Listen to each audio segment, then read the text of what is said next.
Hello friends, Vishnu Shalini latest review. Vishnu രാഘവേട്ടനോട് പറയുക, വേണ്ടച്ചാ, ഇത് അമ്മയുടെ ലോകവാ, അമ്മയുടെ രാജ്യം. ഇവിടെ അവർ രാജ്ഞിയായിട്ട് തന്നെ അങ്ങ് ജീവിച്ചോട്ടെ. അമ്മയുടെ ലോകത്തെ മറ്റുള്ളവരെ കൊണ്ടൊന്നും അമ്മ ചെയ്യിക്കില്ല. നമ്മളെപ്പോലുള്ളവർക്കൊന്നും ഒരു സ്ഥാനമില്ല, എല്ലാം അവരിൽ മാത്രമേ ഒതുങ്ങാവൂ. അങ്ങനെ തന്നെ ആയിക്കോട്ടെ അച്ഛാ, ഇനി മുന്നോട്ടും കുഴപ്പമില്ല. ഈ വിഷ്ണുവിന് ഒരു കുഴപ്പമില്ല. വിഷ്ണു അവിടെ കിടന്ന ബാഗുമൊക്കെ എടുത്ത് ചുരുട്ടിക്കൊണ്ട് പറയുക, ഞാൻ ഇറങ്ങുക, എനിക്ക് അവിടെ എത്താൻ നേരമായി എന്നും പറഞ്ഞ് വിഷ്ണു കരഞ്ഞുകൊണ്ട് ഇറങ്ങുവാണ്. അത് കണ്ടിട്ട് രാഘവേട്ടൻ, മോനെ, എടാ മക്കളെ എന്നും പറഞ്ഞ് പുറകിന് പോകുന്നുണ്ട്. സത്യഭാമയ്ക്ക് ഒരു കുലുക്കവുമില്ല. സത്യഭാമ എന്തോ മനസ്സിൽ കണ്ടുവെച്ച് പാറ പോലെ ഇങ്ങനെ ഉറച്ചു നിൽക്കുവാണ്. രാഘവേട്ടൻ ഭാമയോട് പറയുക, ഭാമേ, നമ്മുടെ വീട് നശിക്കാനുണ്ടായ പ്രധാന കാരണം നീ തന്നെയാ. നിന്റെ ഈ വാശിയും നിന്റെ ഈ അഹങ്കാരവും ഇത്രയൊക്കെ ആയില്ലേ ഭാമേ? ഇനിയെങ്കിലും നിനക്ക് ഇതൊക്കെ ഒന്ന് അവസാനിപ്പിച്ചുകൂടെ? എല്ലാവരും കൈവിട്ട് ഇനി ആകെയുള്ളത് ഈശ്വരൻ മാത്രമാ. നിന്റെ ഈ സ്വഭാവം കാരണമേ ഈശ്വരന്മാര് പോലും നിന്നെ കൈവിടും. അതും സംഭവിക്കും. ഞാനാ പറഞ്ഞു, അത് സംഭവിച്ചിരിക്കും. ഇനിയും നീ കിടന്ന് അനുഭവിക്കാൻ കിടക്കുക എന്നും പറഞ്ഞ് രാഘവേട്ടൻ സങ്കടത്തോടെ റൂമിലോട്ടങ്ങ് പോവുകയാണ്. ഇത്രയൊക്കെ കേട്ടിട്ട് സത്യഭാമ ഭഗവാന്റെ മുന്നിൽ ചെന്ന് പറയുക, ഭഗവാനെ, ഞാൻ ഈ ചെയ്യുന്നതൊക്കെ തെറ്റാണോ ശരിയാണോ എന്നൊന്നും എനിക്കറിയില്ല. ഞാൻ ഇങ്ങനെയൊക്കെ അങ്ങ് ആയിപ്പോയി. എൻ്റെ കൃഷ്ണ, നീ മാത്രമേ ഉള്ളൂ എനിക്ക്. എന്നെ മനസ്സിലാക്കാനും എനിക്ക് തുണയാകാനും എൻ്റെ ഭഗവാനെ അവിടുന്ന് മാത്രമേ ഉള്ളൂ. ഇന്നലെ വരെ സംഭവിച്ചതെല്ലാം എൻ്റെ അഹങ്കാരമായിരിക്കാം. ഇപ്പോൾ ഇവിടെ വന്നിങ്ങനെ നിൽക്കേണ്ടി വന്നതും അതൊക്കെ കൊണ്ട് തന്നെ ആവാം. പക്ഷേ നാളെ എന്ത് ചെയ്യണമെന്ന് എനിക്കറിയില്ല. എൻ്റെ ഭഗവാനെ, എന്നും നിൻ്റെ മുന്നിൽ വന്ന് ഞാനിങ്ങനെ കരഞ്ഞ് സങ്കടങ്ങൾ പറയുമ്പോൾ എനിക്കൊരു വഴി കാണിച്ചു തരാറുണ്ട്. അങ്ങനെ എന്തെങ്കിലും ഒരു വഴി എനിക്ക് മുന്നിൽ തെളിയിച്ചു തരണേ. എന്നെ കുറ്റപ്പെടുത്തുന്നവരുടെ മുന്നിൽ, എന്നെ അവഹേളിക്കുന്നവരുടെ മുന്നിൽ എന്നെക്കൊണ്ട് എന്തെങ്കിലുമൊക്കെ ചെയ്യാൻ പറ്റുമെന്ന് എനിക്ക് കാണിച്ചു കൊടുക്കണം. ശൂന്യതയിൽ നിൽക്കുവാൻ ഞാൻ ഒരു വലിയ വട്ടപൂജ്യമായി സത്യഭാമ. അതിനെനിക്ക് കരകയറി കാണിച്ചു കൊടുക്കുക തന്നെ വേണം. ആരൊക്കെ കൈവിട്ടാലും എൻ്റെ ഭഗവാൻ എന്നെ കൈവിടില്ലെന്ന് എനിക്കറിയാം. എങ്കിലും ഭഗവാനെ, ഞാൻ ചോദിക്കുക, എനിക്കിവിടെ പിടിച്ചു നിൽക്കാൻ ഒരു കച്ചിത്തുരുമ്പ് നീ തരണേ എന്നും പറഞ്ഞ് സത്യഭാമ ഇങ്ങനെ മനവുരുകി പ്രാർത്ഥിക്കുക. രാവിലെ പിള്ള ഏതോ അമ്പലങ്ങളിലൊക്കെ പോയിട്ട് കുറച്ച് പ്രസാദമൊക്കെ ആയിട്ട് അങ്ങോട്ട് വരുന്നുണ്ട്. രാഘവേട്ടൻ പിള്ളയെ കണ്ടിട്ട്, ഭാമയെ, ദാണ്ട പിള്ള കുറേ ഭഗവാന്മാരെയൊക്കെ സോപ്പിട്ട് പ്രസാദമൊക്കെ ആയിട്ട് വന്നിട്ടുണ്ട്. ചായ ഉണ്ടെങ്കിൽ പിള്ളയ്ക്കൂടെ എടുത്തോ. അയ്യോ വേണ്ട സാറേ. എന്നാലും അങ്ങനെ അല്ലല്ലോടോ പിള്ളയെ. ആന മെലിഞ്ഞാലും തൊഴുത്തിൽ കെട്ടാൻ പറ്റില്ലല്ലോ. വീട്ടിൽ വരുന്നവരോട് അതിൻ്റെതായ ഒരു മര്യാദ കാണിക്കണം. അത് വാടക വീടായാലും കാണിക്കണോടോ. അതാ അതിൻ്റെ ഒരു ശരി. എങ്ങനെ പറഞ്ഞുകൊണ്ടിരിക്കുമ്പോൾ സത്യഭാമ 2 ഗ്ലാസ് കട്ടൻ ചായ ആയിട്ട് അങ്ങോട്ട് വരുന്നുണ്ട്. രാഘവേട്ട, കൂടുതൽ മര്യാദയൊക്കെ കാണിക്കണമെങ്കിലേ പാല് മേടിക്കണം. എല്ലാ ഉത്തരവാദിത്തങ്ങളും സ്വയമേ ഏറ്റോളാവെന്ന് ഭാമ ഇന്നലെ പറഞ്ഞതല്ല ഉള്ളു. അതെ, അറിഞ്ഞുകൊണ്ട് തന്നെ പറഞ്ഞതാ. അതിനുള്ള വഴിയും ഈശ്വരൻ കാണിച്ചു തരും. സത്യാമ്മേ, ഈ വീട്ടിലുള്ളവരുടെ പേരും നാളും പറഞ്ഞ് ഒരു സർവൈശ്വര്യ പൂജ നടത്തിയതിന്റെ പ്രസാദമാ, ഇന്നാ വാങ്ങിച്ചോ എന്നും പറഞ്ഞ് പിള്ള കൊടുക്കുന്നുണ്ട്. രാഘവേട്ടനെ ചിരി അടക്കാൻ പറ്റുന്നില്ല. രാഘവേട്ടൻ പറയുക, ഇനി എന്തോരം ഐശ്വര്യ പൂജയാണോ നടത്താനുള്ളത്? ഇതുപോലെ കുറെ പൂജകളൊക്കെ നടത്തിയിട്ടല്ലേ അവിടെ നിന്ന് ഇങ്ങോട്ട് പോകുന്നത്. എന്നിട്ട് അത് കൈവിട്ടു പോയില്ലേ? പിന്നെ എന്ത് സർവ്വ ഐശ്വര്യ പൂജ? പിള്ള പറയുക, അങ്ങനെ സംഭവിച്ചു പോയതിൽ നിരാശപ്പെട്ടിരുന്നിട്ട് കാര്യമില്ലല്ലോ. ജീവിതം ഒരു രാത്രി കൊണ്ട് തീരുന്നതും അല്ല. ഇവിടെ ഇപ്പോൾ നമ്മൾ ചിന്തിക്കേണ്ടത് മുന്നോട്ട് പോകാനുള്ള ഒരു വഴിയാണ്. ഈ ഒരു പ്രതിസന്ധി തരണം ചെയ്ത് മുന്നേറാനുള്ള ഒരു കച്ചിത്തുരുമ്പ് അതെങ്ങനെ ഒപ്പിക്കാമെന്നുള്ളതാ. അതാണ് നമ്മളിപ്പോൾ കാണേണ്ടത്. സത്യാമ്മ ചോദിക്കുക, പിള്ള എന്താണ് ഉദ്ദേശിക്കുന്നത്? വരുമാനത്തിന് നമ്മളൊരു മാർഗം കണ്ടെത്തണം. അതായത് ഒരു ചെറിയ ബിസിനസ് സംരംഭം ചെറിയ തോതിൽ തുടങ്ങി പച്ച പിടിപ്പിച്ച് നമുക്കത് മുന്നോട്ട് കൊണ്ടുപോകാം. അതൊരു നല്ല കാര്യമാണല്ലോ പിള്ളേ. എന്നാലേ ഇതാര് ചെയ്യും? അതിനുള്ള ആളുകൾ ആരെങ്കിലും നമുക്കുണ്ടോ? പിന്നെ ഇതിനൊക്കെ പണവും മുടക്കണ്ടേ? അതൊക്കെ ആരുടെ കയ്യിൽ ഇരിക്കുന്നിപ്പോ? അവിടുന്ന് ഇങ്ങോട്ട് പോരുമ്പോ കൈധനമായി സൂക്ഷിച്ചിരുന്നതേ ഒരിക്കലും ചിലവാകാത്ത, ആർക്കും വേണ്ടാത്ത കുറെ ദുരഭിമാനങ്ങൾ മാത്രമാ. അതും പോരാഞ്ഞിട്ട് പിന്നെ ഞാനെന്ന ഭാവവും അതൊക്കെ എന്ന് ഭാമ മാറ്റുന്നുവോ അന്നേ ഭാമ രക്ഷപ്പെടത്തുള്ളു. രാഘവേട്ടൻ ഇങ്ങനെ പറഞ്ഞത് കേട്ട് ഭാമ പെട്ടെന്ന് ചാടി എഴുന്നിട്ട് പറയുക, എന്തെങ്കിലും ഒരു നല്ല കാര്യം പറഞ്ഞാൽ അതിനെതിര് പറയാമെന്നുള്ളത് രാഘവേട്ടൻ ഒരു ജീവിതവ്രതമാക്കി മാറ്റിയിരിക്കുക. ശരി ഭാമേ, ഞാൻ എതിര് പറയുന്നില്ല. വരുമാന മാർഗത്തിനായി ബിസിനസ് ചെയ്യാമെന്നൊക്കെ പറയുന്നു. അതിന് പണം വേണ്ടേ? അതിനുള്ള വഴി എന്തുവാ? അതിനുള്ള മറുപടി താ ഭാമേ. പെട്ടെന്ന് പിള്ള പറയുക, ഈ വീട് സുബേർക്കാടതല്ലേ? ഒരൊറ്റ ലോറി ഓടിച്ചുകൊണ്ടാ ഈ വീട്ടിൽ നിന്ന് സുബേർക്ക ഈ കാണുന്ന സമ്പാദ്യമൊക്കെ ഉണ്ടാക്കിയത്. അതുകൊണ്ട് ഇവിടെ നിന്ന് എന്ത് തുടങ്ങിയാലും രക്ഷപ്പെടാതിരിക്കില്ല സാറേ. പിള്ള ഇതുവരെയും എന്ത് തുടങ്ങണമെന്നോ അതിനുള്ള വരുമാന മാർഗം എങ്ങനെയാണെന്നോ ഒന്നും വ്യക്തമാക്കിയിട്ടില്ല സാറേ. നമുക്ക് ബ്ലോക്ക് വഴി കുടുംബശ്രീ ഉൽപ്പന്നങ്ങൾ വിൽക്കുന്ന ഒരു ലോൺ നമുക്ക് പാസ്സാക്കിയെടുക്കാം. അതാവുമ്പോൾ ചെറിയ മുതൽ മുടക്കിൽ ഒരു ചെറിയ യൂണിറ്റ് നമുക്ക് ഈ വീട്ടിൽ തന്നെ തുടങ്ങാൻ പറ്റും. സത്യാമ്മ ചോദിക്കുക, ഈ കുടുംബശ്രീ ഉൽപ്പന്നങ്ങൾ എന്ന് വെച്ചാൽ അത് സത്യാമ്മ പലഹാരങ്ങൾ, അതെന്തുവാകാം, അച്ചപ്പം കൊഴലപ്പം അങ്ങനെയുള്ളതല്ല. ആദ്യം കുറെ സാധനങ്ങൾ ഒന്നിച്ചെടുത്തിട്ട് ചെറിയ പാക്കറ്റുകളിലാക്കിയിട്ട് വിറ്റ് തുടങ്ങിയാൽ മതി. അതിൻ്റെ വരവ് ചെലവ് എങ്ങനെയുണ്ടെന്ന് നോക്കിയിട്ട് പിന്നെ അത് വിപുലീകരിച്ചാൽ മതി. പിള്ള ഇങ്ങനെ പറഞ്ഞത് കേട്ട് രാഘവേട്ടൻ പൊട്ടിപ്പൊട്ടിച്ചിരിക്കുവാണ്. ബെസ്റ്റ്, വളരെ ബെസ്റ്റ് എന്ന് പറഞ്ഞ് ചിരിയോടെ ശാലിനിയുടെ അമ്മ ശാരദയെ കടയിലിതൊക്കെ ഉണ്ടാക്കി വിൽക്കുന്നതിനെ അവരെ ആക്ഷേപിച്ച് വിളിച്ചതൊക്കെ ഇപ്പോഴും എൻ്റെ കാതിലിങ്ങനെ ഇരിക്കുക. വെപ്പുകാരി, അടുക്കള റാണി, അങ്ങനെ എന്തെല്ലാം പേരുകളാ ആ ശാരദാമ്മയെ പറഞ്ഞിരിക്കുന്നത്. ഇപ്പോഴത് അതേ പണി എൻ്റെ ഫാമ എടുക്കാനോ എന്നും പറഞ്ഞ് രാഘവേട്ടൻ കളിയാക്കുവാണ്. ശാലിനിയുടെ അമ്മ ശാരദയ്ക്ക് ജന്മസിദ്ധമായി കിട്ടിയ ഒരു കഴിവുണ്ട് പാചകത്തിൽ. അതിലവർക്ക് നല്ല കൈപുണ്യവും ഉണ്ട്. അവരത് തെളിയിച്ചിട്ടുമുണ്ട്. അല്ല, ഫാമയ്ക്ക് എന്ത് കൈപുണ്യം ഇരിക്കുന്നു? ദാണ്ട രാഘവേട്ട, ഇതൊക്കെ വേണമെന്നുണ്ടെങ്കിലേ പഠിച്ചെടുക്കാവുന്നതേ ഉള്ളു. ആരും അങ്ങനെ ജനിച്ച് വീഴുമ്പോൾ തന്നെ എല്ലാം പഠിച്ച് പാസ്സായിട്ടൊന്നും അല്ലല്ലോ വരുന്നത്. ചെയ്തല്ലേ എല്ലാം പഠിക്കുന്നത്. പിള്ളേ, നമുക്ക് ഈ കാര്യം ആലോചിക്കാം. അതിനാരെയാ പോയി കാണേണ്ടതെന്ന് വെച്ചാൽ കാണുകയും ചെയ്യാം. ജോലിയല്ലേ നമ്മൾ ചെയ്യുന്നത്, അതൊരു കുറവായിട്ടോ കുഴപ്പമായിട്ടോ കാണാതിരുന്നാൽ മതി. സത്യാമ്മയ്ക്ക് ഇതിൽ താല്പര്യമാണെങ്കിൽ നമുക്കൊരു അപേക്ഷ എഴുതി ബ്ലോക്കിൽ വെക്കാം. ലോൺ കിട്ടിയാൽ നമുക്ക് അത്രേ ആയല്ലോ. രാഘവേട്ടൻ പറയാം, എടോ പിള്ളേ, താനിതും പറഞ്ഞ് തൂങ്ങി അതിൻ്റെ പുറകിനെങ്ങും നടക്കണ്ട. ഇതൊന്നും നടക്കാൻ പോകുന്ന കാര്യമല്ല. ഈ വിൽപ്പനയെന്ന് പറയുന്ന കാര്യമേ വീടാന്തരം കയറി ഇറങ്ങി നടക്കണം. എന്നാലേ അതൊക്കെ വിൽക്കാൻ പറ്റൂ.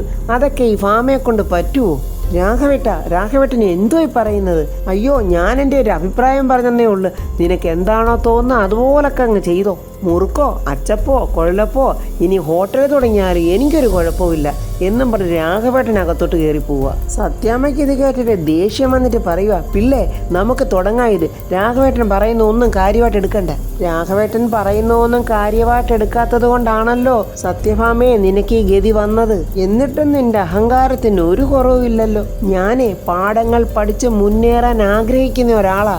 ജീവിക്കാനൊരു വഴി നോക്കാതിരിക്കാൻ പറ്റില്ലല്ലോ. ഗതികെട്ടാൽ ഏത് പുലിയും പുല്ല് തിന്നും. കമലൻ വലിയ സന്തോഷത്തോടെ പാട്ടൊക്കെ പാടി അങ്ങനെ ലോറി കഴുകുവാണ്. വിഷ്ണു അങ്ങോട്ട് വന്നിട്ട് പറയുന്ന, എടാ കമല, ഒന്ന് അമർത്തി തുടയ്ക്കടാ, ആ വണ്ടിക്ക് വേദനിക്കത്തൊന്നും ഇല്ലടാ. ആശാനെ, സത്യം പറയാമല്ലോ, ആശാൻ ആദ്യം ലോറി പണിയെടുക്കാൻ പോവാന്ന് പറഞ്ഞപ്പോ ഞാനെന്ന് മാനസികമായി ആശാനെ തളർത്തിയെന്നുള്ളത് ശരി തന്നെയാ. പക്ഷെ എൻ്റെ ആശാനെ, എനിക്കിപ്പോ തോന്നുന്നത് ആശാനെ പറ്റിയ പണി ഇത് തന്നെയാ. ഇതാകുമ്പോഴേ ആശാന്റെ പഴയ സ്വഭാവമൊക്കെ അത് പുറത്തെടുക്കാൻ പറ്റും. തല്ല് വാങ്ങി കൂട്ടാനായിട്ട് ഒരുപാട് ബലിയാടുകൾ വന്ന് ചാടുന്നുണ്ട്. ആശാനും എനിക്കും കൈയൊക്കെ ഒന്ന് എനിക്ക് ആ പഴയ ഓർമ്മകളൊക്കെ ഒന്ന് പുതുക്കാനും പറ്റുന്നുണ്ട്. ആശാൻ അറിയാവോ, പൊതുവേ ഈ ലോറി ഓടിക്കുന്നതേ പുരുഷത്വത്തിന്റെ മേന്മ കൂട്ടുന്ന ഒന്നല്ലേ? എടാ മതിയടാ, നിർത്തടാ, ഇന്നത്തേക്കുള്ളതൊക്കെ ആയടാ, ഇത്രയും മതിയടാ. ആശാനേതാണ്ട് അങ്ങോട്ടൊന്ന് നോക്കിക്കേ, ആരൊക്കെയായി വരുന്നത്? തങ്കച്ചനും കുറെ കൂട്ടാളികളും അങ്ങോട്ട് വരുന്നുണ്ട്. ആശാനേ, ബലിയാടുകൾ വിടുന്ന ലക്ഷണമില്ലല്ലോ. ആശാനേന് കയ്യാങ്കളിക്കൊന്നും നിൽക്കണ്ട, നല്ല ഓട്ടമുള്ള ദിവസമാ. ഇവന്മാർക്ക് ഒരു പണിയില്ലാത്തതാ. പക്ഷെ നമുക്കങ്ങനല്ല, നമുക്ക് നല്ല പണിയുണ്ടേ. വിഷ്ണു തങ്കച്ചനോട് ചോദിക്കുക, അല്ല ഇപ്പൊ വല്ല കുഴപ്പമുണ്ടോ? അല്ല, വരുന്ന ആ രീതി കണ്ടിട്ട് ചോദിച്ചതാ. എടാ, നീ മുതലാളിയെ സോപ്പിട്ടേ ആ വീട്ടിൽ നിന്റെ അച്ഛനെയും അമ്മയും കൊണ്ടുവന്ന് താമസിപ്പിച്ചല്ലേ? എന്റെ പൊന്നു ചങ്ങാതി, അത് മുതലാളിയുടെ തറവാട്ട് വീടാണ്. ഇനി അത് തങ്കച്ചൻ സാറിന്റെ അധീനതയിലാണെന്നുള്ളത് ഞാൻ അറിഞ്ഞില്ലായിരുന്നു. എടാ, നീ ഇങ്ങനെ പോവുകയാണെങ്കിൽ നീ പലതും അറിയും. അതിനു മുൻപേ ഞങ്ങൾ ആരൊക്കെയാണെന്നുള്ളത് നീ അറിയും. അല്ല, ഇപ്പൊ എന്താ സാറന്മാരെ പ്രശ്നം? അതാദ്യം പറ. നീ ഓരോ ദിവസം കഴിയും തോറും ഇവിടെ നിന്റെ അധീനതയിലാക്കിക്കൊണ്ടുവരാനുള്ള ശ്രമം നടക്കുന്നെല്ലാരും പറയുന്നുണ്ട്. തൽക്കാലം എനിക്ക് തോന്നുകയേയില്ല. നീ എത്രയൊക്കെ വളർന്നാലും എത്രയൊക്കെ ആകുമെന്നുള്ള ചിന്തിക്കാനുള്ള മാനസിക ബോധം എനിക്കുണ്ട്. ഇവൻ എൻ്റെ കയ്യിൽ നിന്ന് വാങ്ങിച്ചോണ്ടേ പോകത്തുള്ളല്ലോ എന്ന് മനസ്സിൽ ചിന്തിച്ചുകൊണ്ട് വിഷ്ണു ചിരിച്ചോണ്ട് പറയുവാണ്, സമ്മതിക്കില്ലല്ലേ? ഐശ്വര്യമായിട്ടൊരു പണി തുടങ്ങാൻ സമ്മതിക്കത്തില്ല. ഇപ്പൊ എന്താ ചെയ്യുക? അതെ തങ്കച്ച, ഞാൻ വന്നിരിക്കുന്ന ജോലി ചെയ്യാനാ. അത് ഞാൻ ചെയ്യും. അതിപ്പോ സുബേരിക്കല്ലാതെ വേറെ ആര് തടഞ്ഞാലും ഞാൻ ചെയ്യും. പിന്നെ എനിക്ക് ചെറുപ്പം തൊട്ടൊരു ശീലമുണ്ട്, അതാരെടുക്കരുതെന്ന് പറഞ്ഞാലും അത് ഞാൻ എടുക്കും. അതിപ്പം ദേവേന്ദ്രൻ്റെ അച്ഛൻ മുത്തുപ്പൊട്ടൽ വന്ന് പറഞ്ഞാലും ഈ വിഷ്ണു എടുക്കും. എന്ത് ചെയ്യാനാ തങ്കച്ച? അതിപ്പോ എൻ്റെ രക്തത്തിൽ അലിഞ്ഞു പോയിട്ടുള്ളതാ. എടാ തങ്കച്ച, പച്ച മലയാളത്തിൽ പറഞ്ഞാൽ തന്തഗുണമെന്ന് പറയും. അത് നിനക്ക് മനസ്സിലായോ? അതെനിക്ക് വേണ്ടുവോളം ഉള്ളത് കൊണ്ട് പറയുക. ഉപദ്രവിക്കരുത്, ജീവിച്ചു പൊയ്ക്കോട്ടെ. ഒരുപാട് കുഞ്ഞുകുട്ടി പരാധീനതകളുള്ളതാ. അതുകൊണ്ട് എൻ്റെ തങ്കച്ച ചേട്ടൻ ഒരു കാര്യം ചെയ്, ഈ ജോലി എടുക്കാൻ പോകുമ്പോൾ ഇങ്ങനെ വഴി മുടക്കി നിൽക്കരുത്. അത് വർക്കത്ത് കേടാണേ, അതുകൊണ്ടാ പറയുന്നേ. തങ്കച്ചൻ പറയുക, നീ ഇപ്പൊ പണിയെടുത്തോ, പക്ഷേ ഇതിനു മുമ്പ് ആ വളയം പിടിച്ച ഒരുത്തൻ ഇവിടെ ഉണ്ട്. അവൻ എപ്പോൾ വേണമെങ്കിലും വരും. അപ്പോൾ നീ സ്ഥാനം ഒഴിഞ്ഞു കൊടുത്തേച്ചാൽ മതി. എൻ്റെ പൊന്നു തങ്കച്ചൻ ചേട്ടാ, അവൻ വരട്ടെ. അവൻ വരുമ്പോഴല്ലേ ഈ മഞ്ഞുമഴ പെയ്യുമെന്നും പറഞ്ഞ് നമ്മൾ ഇപ്പോഴേ തയ്യാറെടുക്കേണ്ട കാര്യമുണ്ടോ? അത് പെയ്യട്ടെ, അത് പെയ്ത് കാണിക്കട്ടെ, എന്നിട്ട് പോരെ ഇതുപോലുള്ള പ്രതിരോധമൊക്കെ. തങ്കച്ചൻ പറയാ, അപ്പോൾ നീ ഒരു നടക്കൊന്നും പോകുന്ന ലക്ഷണമില്ല. ഒരു നടക്കല്ല, ഇതുപോലെ 10 നട വന്നാലും വിഷ്ണു ആ ഒരു നടയ്ക്ക് തന്നെ നിൽക്കും. അത് കേട്ടിട്ട് തങ്കച്ചൻ്റെ കൂടെ വന്ന ഒരു പെരിച്ചാഴി പോലെ ഒരുത്തനുണ്ട്. അവൻ പറയുക, ഇവൻ്റെ മൂക്കിടിച്ച് പരത്തണമെന്ന് പറഞ്ഞ് വിഷ്ണുവിനെ ഇടിക്കാനായിട്ട് ചെല്ലുവാണ്. വിഷ്ണു ആരാണെന്നും വിഷ്ണുവിൻ്റെ ബലം എന്താണെന്നും അവൻ അറിയില്ലല്ലോ. വിഷ്ണു ഇങ്ങോട്ട് വന്നവൻ്റെ കൈ പിടിച്ച് തിരിച്ചങ്ങ് വലിച്ചങ്ങ് ഓടിക്കുവാണ്. അത് കണ്ടിട്ട് തങ്കച്ചനും കൂട്ടരും ഭയന്ന് വിറച്ചിട്ട് നിൽക്കുക. വേദന കൊണ്ട് പുളയുന്ന അവനോട് വിഷ്ണു പറയാ, മുയൽക്കുട്ടിക്കുള്ള തീറ്റയുമായി പുലിയുടെ അടുത്തോട്ട് വരല്ലേ, വന്നാൽ പുലിയുടെ പണി കാണിക്കും. ഇട തങ്കഞ്ചേട്ടാ, ഞാനേ അടിയും കുസ്തിയൊക്കെ പഠിച്ചതേ അങ്ങ് എഴുത്തോലപ്പള്ളിയിൽ നിന്നാ. എങ്ങനെ നോക്കിയാലും അടിതടവിന്റെ കാര്യത്തിൽ സീനിയർ ഞാൻ തന്നെയാടാ. തങ്കം ചേട്ടാ, അതീ കൂടെ വന്നവരോടൊക്കെ ഒന്ന് പറഞ്ഞു കൊടുത്തേരെ. കമലൻ പറയുക, ആശാനെ ഈ പുല്ലുകളെയൊക്കെ കളഞ്ഞിട്ട് വന്ന് ഈ വണ്ടി കയറിക്കേ, നമുക്ക് ഓട്ടം പോകാനുള്ളതാ. കമലൻ അവരോട് പറയുക, ആശാനെ കുറിച്ച് നിങ്ങൾക്ക് വല്ലതും അറിയോ? എന്തറിയാനാ, അതിനവനെന്താ മജിസ്ട്രേറ്റോ വല്ലതുമാണോ? വിഷ്ണു അത് കേട്ടിട്ട് പറയാം, അതുക്കും മേലെ മജിസ്ട്രേറ്റിനെ ശിക്ഷ വിധിക്കാനേ കഴിയൂ, ഈ വിഷ്ണുവിന് അതിനും മേലെ കഴിയൂ എന്നും പറഞ്ഞ് വിഷ്ണുവും കമലനും കൂടെ ആ ലോറി എടുത്ത് ഓടിച്ചു പോവുകയാണ്. തങ്കച്ചനും കൂട്ടരും അണ്ടികളഞ്ഞണ്ണാനെ പോലെ ഇങ്ങനെ വായി നോക്കി നിൽക്കുവാണ്. സത്യാമ്മയും പിള്ളയും കൂടെ ലോണിൻ്റെ കാര്യത്തിന് വേണ്ടി ഓഫീസിൽ വന്നിരിക്കുവാണ്. രഘുനന്ദൻ സാറാ ഞങ്ങളെ ഇങ്ങോട്ട് പറഞ്ഞു വിട്ടത് എന്നൊക്കെ ആ ഓഫീസറോട് പറയുന്നുണ്ട് പിള്ള. ഇത് സത്യാമ്മയാ. സത്യാമ്മയ്ക്ക് പലഹാരങ്ങൾ കുടിൽ വ്യവസായം പോലെ പാക്കറ്റിലാക്കി വിൽക്കാൻ വേണ്ടി ഒരു യൂണിറ്റ് തുടങ്ങാൻ ധനസഹായം വല്ലതും കിട്ടുമോയെന്നറിയാൻ വേണ്ടിയാണ് ഞങ്ങൾ രഘുനന്ദൻ സാറിനെ കാണാൻ പോയത്. അപ്പോൾ ആ സാറാ പറഞ്ഞത് ഇവിടെ വന്ന് സാറിനെ കണ്ടാൽ മതിയെന്ന്. എന്തെങ്കിലും മാർഗമുണ്ടോ സാറേ? എന്തൊക്കെയാണ് നിങ്ങൾ ഉണ്ടാക്കാൻ ഉദ്ദേശിക്കുന്നത് സാറേ? അത് പെട്ടെന്ന് ചീത്തയാകാത്ത അരിപ്പൊടിയിൽ ഉണ്ടാക്കുന്ന അവലോസ് പൊടി, അരിയുണ്ട, മുറുക്ക്, അങ്ങനെ എല്ലാം ഉണ്ടാകും. നിങ്ങൾ ഇപ്പോഴീ പറഞ്ഞതല്ല, ബ്ലോക്കിൻ്റെ തന്നെ ഫണ്ടിൽ നിലനിൽക്കുന്ന ഒരു യൂണിറ്റ് ഇവിടെ ഉണ്ട്. അതവർ നല്ല ഭംഗിയായിട്ട് നടത്തുന്നതും ഉണ്ട്. അതുകൊണ്ട് പുതിയ ആപ്ലിക്കേഷനൊന്നും ഇവിടെ ഇപ്പോൾ സ്വീകരിക്കുന്നില്ല. പിള്ള പറയുക, സാറേ ഒരു പരീക്ഷണം എന്ന നിലയിൽ ഏതെങ്കിലും തരത്തിൽ ഒരു സഹായം ചെയ്യാൻ പറ്റുമോ? അങ്ങനെ എന്തെങ്കിലും ചെയ്യണമെങ്കിൽ ഇപ്പം നടത്തി വരുന്നവരുടെ പേരിൽ എന്തെങ്കിലും പരാതി ഉണ്ടാവണം. വർഷങ്ങളായി ഒരു കുഴപ്പമില്ലാതെ സൗഹാർദ്ദമായി നടത്തുന്ന ഒരു യൂണിറ്റാണത്. പിന്നെ ചെയ്യാവുന്ന ഒരേ ഒരു കാര്യമേ ഉള്ളൂ, അവരുടെ സമ്മതത്തോടെ നിങ്ങൾക്ക് നടത്താൻ പറ്റൂ എന്നുള്ളതാണ്. പിള്ള പറയുക, എന്നാൽ പിന്നെ അങ്ങനൊന്ന് ചിന്തിച്ചാലോ സാറേ? അവരുമായിട്ടൊന്ന് സംസാരിച്ച് കുറച്ച് നാളത്തേക്കെങ്കിലും അത് നടത്താനുള്ള സമ്മതം കിട്ടിയാൽ മതിയായിരുന്നു. അതിനെന്താ, എനിക്ക് കുഴപ്പമൊന്നുമില്ല. പോയി നിങ്ങൾ അവരുടെ സമ്മതം വാങ്ങിയിട്ട് വാ. അവർ സമ്മതിച്ചാൽ ഫണ്ട് തരുന്നതിന് എനിക്ക് യാതൊരു കുഴപ്പമില്ല. സത്യാമ്മ വലിയ പ്രതീക്ഷയോടെ ചോദിക്കുക, സാറേ അതിപ്പം നടത്തുന്നതാരാ? കുടുംബശ്രീ ഹോട്ടലിൽ നടത്തുന്ന ഒരു ശാരദാമ്മയുടെ പേര് കേട്ടതും സത്യഭാമയുടെ കണ്ണിൽ കൂടെ ഒരു മിന്നൽ. സത്യഭാമയുടെ കിളി പോയതുപോലെ ഇങ്ങനെ പിള്ളയെ നോക്കി നിൽക്കുക. പിള്ള മനസ്സിൽ പറയാ, ദൈവമേ, ജീവൻ പോയാലും ഈ പെണ്ണുമ്പിള്ള ശാരദാമ്മയോട് പോയി ചോദിക്കത്തില്ലല്ലോ. അപ്പോൾ ഫ്രണ്ട്സ്, നമ്മുടെ സത്യഭാമ ഇപ്പം കടലിനും ചെകുത്താനും നടുവിൽ നിൽക്കുന്ന പോലാണ് നിൽക്കുന്നത്.